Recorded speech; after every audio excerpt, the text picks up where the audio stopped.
വേണ്ടി ചലച്ചിത്ര അക്കാദമി സംഘടിപ്പിക്കുന്ന 5ാമത് അന്താരാഷ്ട്ര വനിതാ ചലച്ചിത്രമേളയ്ക്ക് ഇന്നിവിടെ തിരശ്ശീല ഉയരുകയാണ്.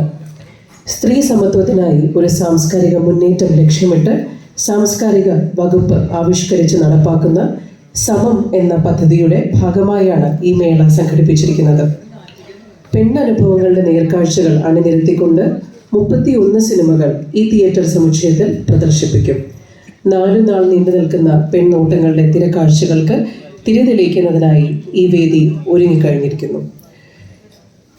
ഈ ചടങ്ങിന് എത്തിച്ചേർന്നിരിക്കുന്ന ഏവർക്കും ഔപചാരികമായി സ്വാഗതം ആശംസിക്കുന്നതിനായി സമം പദ്ധതിയുടെ പ്രോഗ്രാം കമ്മിറ്റി അധ്യക്ഷ ശ്രീമതി സുജ സൂസൻ ജോർജിനെ ആദരപൂർവ്വം ക്ഷണിക്കുന്നു.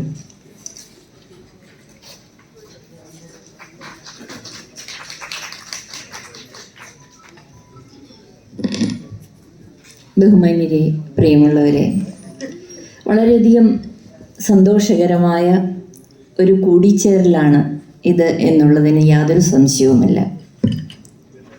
സമം നമ്മൾ യഥാർത്ഥത്തിൽ നിത്യജീവിതത്തിൽ വളരെയധികം ഉപയോഗിക്കാറുള്ള വാക്കാണ്. കണക്ക് പഠിക്കുന്നവരാണ് സാധാരണ ഉപയോഗിക്കുന്നത്. പക്ഷേ വൈക്കംകാരനായ ഒരു മനുഷ്യൻ, വലിയൊരു സാഹിത്യകാരൻ, 1 + 1 വലിയൊരൊന്നാണ് എന്ന് പറഞ്ഞിരുന്നു. തിരുവിതാംകൂർ രാജഭരണത്തിൻ്റെ കീഴിലായിരുന്നു വൈക്കം. അവിടുന്ന് അദ്ദേഹം എറണാകുളത്തേക്ക് വന്ന് കൊച്ചി രാജ്യത്തേക്ക് രക്ഷപ്പെട്ട ഒരു കാലഘട്ടത്തിലാണ് ഇത് പറഞ്ഞത് എന്നുള്ളത് ഈ എറണാകുളത്ത് നടക്കുന്ന ഈ ഫെസ്റ്റിവലുമായി വളരെ അടുത്ത് നിൽക്കുന്നു എന്ന് ഞാൻ കരുതുന്നു. ഞാൻ ഇങ്ങനെ ഒരു ഇൻട്രൊഡക്ഷൻ പറയാൻ കാരണം സമം എന്ന പദ്ധതി എന്താണ് എന്നൊരു 2-3 വാചകത്തിൽ നിങ്ങളുമായിട്ട് വിനിമയം നടത്താൻ വേണ്ടിയാണ്. യഥാർത്ഥത്തിൽ സമം കണക്കിലേ ഉള്ളൂ എങ്കിലും അത് പൊതുസമൂഹത്തിൽ എത്തുമ്പോൾ തുല്യതയെന്നോ തുല്യ പദവി എന്നോ ഉള്ള ഒരു രാഷ്ട്രീയ അർത്ഥത്തിലേക്ക് മാറുന്നുണ്ട്. നമുക്കറിയാം, തുല്യത വാഗ്ദാനം ചെയ്യുന്ന ഒരു ഭരണഘടന നമുക്കുണ്ട്. ധാരാളം നിയമങ്ങൾ, സ്ത്രീ പുരുഷ അല്ലെങ്കിൽ ജെൻഡർ ഈക്വാളിറ്റി പറയുന്ന ധാരാളം നിയമങ്ങളുണ്ട്, ക്രിമിനൽ നിയമങ്ങളുണ്ട്. പക്ഷേ സാധാരണ സമൂഹത്തിൽ ഉണ്ടാകുന്ന അതിൻ്റെ ഒരു പ്രതിഫലനം എങ്ങനെയാണ്? നിയമമുണ്ട്, ഭരണഘടനയുണ്ട്, അപ്പോൾ പോലും പ്രായോഗിക തലത്തിൽ സ്ത്രീകൾ ആത്മഹത്യ ചെയ്യുന്നു, സ്ത്രീധന മരണമുണ്ടാകുന്നു, സ്ത്രീകളെ വീടിനുള്ളിലും പുറത്തും കൊല്ലുന്നു. ഒരു തരത്തിൽ ഒരു വംശീയമായി തന്നെ, പെണ്ണായി ജനിച്ചു എന്നുള്ളത് കൊണ്ട് വംശീയമായി തന്നെ ആക്രമിക്കപ്പെടുന്നു. ഇതെന്തുകൊണ്ട് എന്ന് ആലോചിച്ച് നോക്കുമ്പോൾ വളരെ ലളിതം ആയിട്ട് വേണേൽ പറയാം, പക്ഷെ അതിസങ്കീർണമായ സാംസ്കാരിക ഉൽപ്പന്നമാണ് ഓരോ വ്യക്തിയും എന്നുള്ളിടത്തേക്ക് നമ്മൾ നീങ്ങി നിൽക്കേണ്ട വരും. അല്ലെങ്കിൽ സാംസ്കാരികമായ നിർമ്മിതിയാണ് ജെൻഡറിലെ ഓരോ വിഭാഗവും എന്നുള്ള നിലയിലേക്ക്. അതാണ് മനുഷ്യബന്ധങ്ങളെ സൃഷ്ടിക്കുന്നതും എന്ന് ചുരുക്കത്തിൽ പറയാൻ കഴിയും.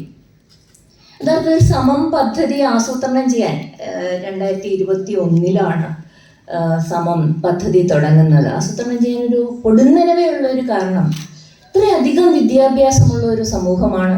പലപ്പോഴും നമ്മൾ കോളർ ഉയർത്തി കേരളത്തെക്കുറിച്ച് അഭിമാനിക്കാറുമുണ്ട്.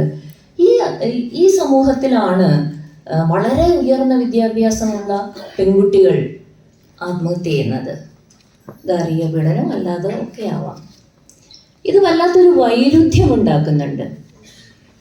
ഈ വൈരുദ്ധ്യത്തിന് കാരണം സാംസ്കാരികതയാണ്. സാംസ്കാരികമായ സ്ത്രീയെക്കുറിച്ചും പുരുഷനെക്കുറിച്ചും മറ്റ് ജെൻഡറുകളെക്കുറിച്ചുമുള്ള കാഴ്ചപ്പാട് തന്നെയാണ് എന്നുള്ളൊരു തിരിച്ചറിവിലാണ്. യഥാർത്ഥത്തിൽ സാംസ്കാരിക മന്ത്രിയെക്കുറിച്ച് വലിയ തോതിൽ അഭിമാനിക്കാനിടയായ ഒരു പ്രഖ്യാപനം കൂടിയായിരുന്നു സമത്തിൻ്റെ പ്രഖ്യാപനം. അദ്ദേഹത്തിൻ്റെ മനസ്സിലാണ് ഇങ്ങനെ ഒരു പദ്ധതി ഉണ്ടാവണം എന്നുള്ളൊരു തീരുമാനമുണ്ടായത്. സാംസ്കാരികമായ ശ്രദ്ധ ഇക്കാര്യത്തിൽ ഉണ്ടായെങ്കിൽ മാത്രമേ, സാംസ്കാരികത എന്ന് പറയുമ്പോൾ ഈ കാലഘട്ടത്തിൽ വളരെ പ്രാചീനമായ ഒന്നാണ് സാംസ്കാരികത എന്ന് വീണ്ടും വീണ്ടും പറഞ്ഞുറപ്പിക്കുന്ന ഒരു കാലഘട്ടം കൂടിയാണെന്ന് ഓർത്തോണം. പക്ഷേ സാംസ്കാരികത എന്ന് പറഞ്ഞാൽ ആവശ്യത്തിന് കാലത്തിനനുസരിച്ച് പുരോഗമനത്തിനനുസരിച്ച് ജനാധിപത്യമായ ചിന്തകൾക്കനുസരിച്ച് ഇടപെട്ട് മാറ്റിത്തീർക്കേണ്ട ഒന്നാണ് എന്നുള്ളൊരു തിരിച്ചറിവുണ്ട് ഇതിനു പിന്നിൽ. ഞാൻ ദീർഘിപ്പിക്കുന്നില്ല. സാംസ്കാരികമായ ഒരു സമൂഹത്തെ സൃഷ്ടിക്കുന്നതിൽ ഏറ്റവും പ്രധാനപ്പെട്ട പങ്ക് വഹിക്കുന്നത് കലയും സാഹിത്യവും സിനിമയും ഒക്കെ തന്നെയാണ്.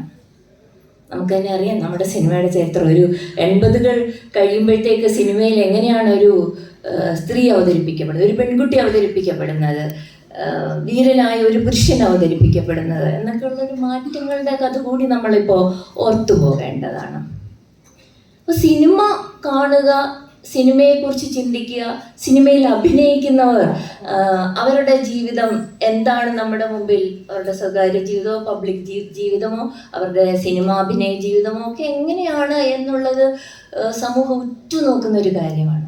അതുകൊണ്ടാണ് ഒരു സിനിമാ നടൻ്റെയോ നടിയുടെയോ കാര്യങ്ങളിൽ നമ്മൾ ഇത്രയേറെ ശ്രദ്ധാലുവാണ്. കാരണം ലളിതമാണ് കാര്യം, കാരണം ജീവിതമാണ് സിനിമയായി നമ്മുടെ മുമ്പിൽ അവതരിപ്പിക്കപ്പെടുന്നത്. അത് സീരിയലായാലും ഒക്കെ തന്നെ അങ്ങനെയാണ്. അതുകൊണ്ട് അത്രയേറെ താല്പര്യമുണ്ട് സിനിമയുടെ കാര്യത്തിൽ. അപ്പോൾ സിനിമ കൊണ്ട് തന്നെ എടുക്കുക എന്നുള്ള ഒരു കാര്യമുണ്ട്. 80s വന്ന ഒരു സിനിമയിൽ വന്ന മാറ്റമുണ്ട്. ആ മാറ്റത്തിനെ എങ്ങനെ കുറെ കൂടി പുരോഗമനപരമാക്കാം. ഞാൻ ഈ പറയുന്നത് ഒരു പെൺകുട്ടിയെക്കുറിച്ച് അല്ലെങ്കിൽ ഒരു സ്ത്രീയെക്കുറിച്ച് എങ്ങനെയായിരിക്കണം എന്നൊക്കെ ചില സിനിമകളിലെ ചില ഡയലോഗുകളൊക്കെ ഓർത്തുകൊണ്ടാണ്. അപ്പോൾ അതിനെ സിനിമ കൊണ്ട് തന്നെ തിരുത്തേണ്ടതുണ്ട്. അത്തരമൊരു കാഴ്ചപ്പാട് ചലച്ചിത്ര അക്കാദമിക്കും സാംസ്കാരിക വകുപ്പിനും ഒക്കെ തന്നെ ഉണ്ട്. സിനിമ മനുഷ്യരുടെ കഥ പറയുന്നതാണ്, മനുഷ്യരുടെ ജീവിതാവസ്ഥകളുടെ കഥ പറയുന്നതാണ്, മനുഷ്യബന്ധങ്ങളുടെ കഥ പറയുന്നതാണ്. അത്തരം സിനിമകൾ കാണിച്ചുകൊണ്ട് തന്നെ സാംസ്കാരികമായി നവീകരണം ഉണ്ടാക്കുക. ഇതുതന്നെയാണ് ചലച്ചിത്ര അക്കാദമി സമവുമായിട്ട് ബന്ധപ്പെട്ട് ഇത്തരം ഫെസ്റ്റിവൽ ആസൂത്രണം ചെയ്യുമ്പോൾ ഉള്ളിലുള്ളത് എന്ന് ഞാൻ കരുതുകയാണ്. എൻ്റെ ഇവിടുത്തെ പ്രധാനപ്പെട്ട ഉദ്ദേശം സ്വാഗതം ആശംസിക്കുകയാണ്. ഈ ഉദ്ഘാടന സമ്മേളനത്തിന്, ഈ ഫെസ്റ്റിവൽ 5ാമത് രാജ്യാന്തര വനിതാ ചലച്ചിത്രമേളയുടെ ഉദ്ഘാടന വേദിക്ക് ആമുഖ പ്രഭാഷണം നടത്തുന്നത് ശ്രീമതി മിനി ആൻ്റണി IAS ആണ്, സാംസ്കാരിക വകുപ്പിൻ്റെ സെക്രട്ടറി. മാത്രമല്ല മിനി മാഡം എനിക്കറിയുന്നത് വലിയ വായനക്കാരി എന്നുള്ള നിലയിലാണ്. കുറേ കാലം എൻ്റെ നാടിൻ്റെ കളക്ടറായിരുന്നു മിനി ആൻ്റണി, കോട്ടയം കളക്ടറായിരുന്നു. അപ്പോൾ വായനയിലൂടെ അല്ലെങ്കിൽ സാംസ്കാരികമായ ഇടപെടൽ എങ്ങനെ നടത്താം എന്ന് നന്നായി അറിയുന്ന ആളുകൂടിയാണ് മിനി ആൻ്റണി IAS. ശ്രീമതി മിനി ആൻ്റണി IASനെ ഇവിടെ കൂടിയിരിക്കുന്ന എല്ലാവരുടെയും പേരിൽ, സമത്തിൻ്റെ പേരിൽ, ചലച്ചിത്ര അക്കാദമിയുടെ പേരിൽ ഹൃദ്യമായി സ്വാഗതം ചെയ്യണം. ഈ സമ്മേളനത്തിന് അധ്യക്ഷം വഹിക്കുന്നത് കൊച്ചിയുടെ മേയറാണ്. കൊച്ചി പലപ്പോഴും ഞങ്ങളെ സംബന്ധിച്ചിടത്തോളം, അതായത് മറ്റു ജില്ലക്കാരെ സംബന്ധിച്ചിടത്തോളം എപ്പോഴും വന്നുപോകുന്നവരുടെ കേരളത്തിലെ ഒരു നഗരം കൂടിയാണ്. കലയും സാഹിത്യവും അതുപോലെ എൻ്റെ ചരിത്രത്തിൽ വന്നുപോയിട്ടുണ്ട്, ഇടകലർന്നിട്ടുണ്ട്, കലർന്നു വന്നിട്ടുണ്ട്. അപ്പോൾ കലാ സാഹിത്യ രംഗത്ത് മാത്രമല്ല കേരളത്തിൻ്റെ സിനിമയുടെ കേന്ദ്രം കൂടിയാണ് കൊച്ചി. അപ്പം ഇത്തരമൊരു സമ്മേളനത്തിന് അദ്ദേഹം ആതിഥേയത്വം വഹിക്കുക എന്നുള്ളത് വളരെ സ്വാഭാവികമാണ്.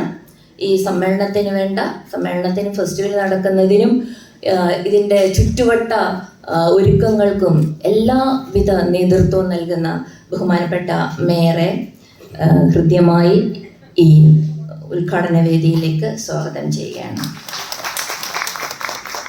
ഫെസ്റ്റിവൽ ബുക്ക് പ്രകാശനം ചെയ്യുന്നത് ഇവിടുത്തെ പ്രിയങ്കരനായ ബഹുമാന്യനായ MLA ശ്രീ TJ വിനോദാണ്.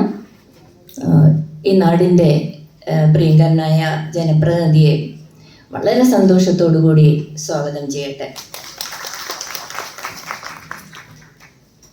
അദ്ദേഹം ഫെസ്റ്റിവൽ ബുക്ക് പ്രകാശനം നടത്തുന്നത് ശ്രീമതി KA ആൻസ്. നമ്മുടെ പ്രിയങ്കരനായ നടൻ ശ്രീ പ്രേംകുമാറിനെ ഹൃദയപൂർവ്വം ഈ സമ്മേളനത്തിലേക്ക് സ്വാഗതം ചെയ്യട്ടെ. ഇവിടെ ഏറ്റവും പ്രധാനപ്പെട്ട ഒരു വ്യക്തിയുണ്ട്. നമ്മളെല്ലാം കുറേ സമയം കൊണ്ട് ഇങ്ങനെ ഉറ്റുനോക്കിക്കൊണ്ടിരിക്കുന്ന വ്യക്തി, ഈ സമ്മേളനം ഉദ്ഘാടനം ചെയ്യുന്ന ശ്രീമതി ഉർവശി. ഉർവശിയെക്കുറിച്ച് ഓർക്കുമ്പോൾ മുന്താണ മുടിച്ചു എന്ന് പറയുന്ന സിനിമ മുതൽ ഒരുപക്ഷെ തമിഴ് സിനിമ, എന്നെ സംബന്ധിച്ചിടത്തോളം തമിഴ് സിനിമ കാണാൻ തുടങ്ങി ആ സിനിമ കാണാൻ വേണ്ടിയാണ്. ഞാൻ ഓർക്കുന്നുണ്ട്, ആ സമയത്ത് എറണാകുളത്തിനടുത്ത് അരൂരാണ് ഞാൻ താമസിച്ചുകൊണ്ടിരുന്നത്. പള്ളുരുത്തിയിൽ ഒരു തിയേറ്ററുണ്ട്, നല്ല തമിഴ് സിനിമ വരുന്ന ഒരു തിയേറ്ററാണ്. അവിടെ പോയി മുന്താണ മുടിച്ചു കണ്ടത് ഓർക്കുന്നുണ്ട്. അക്കാലം മുതൽ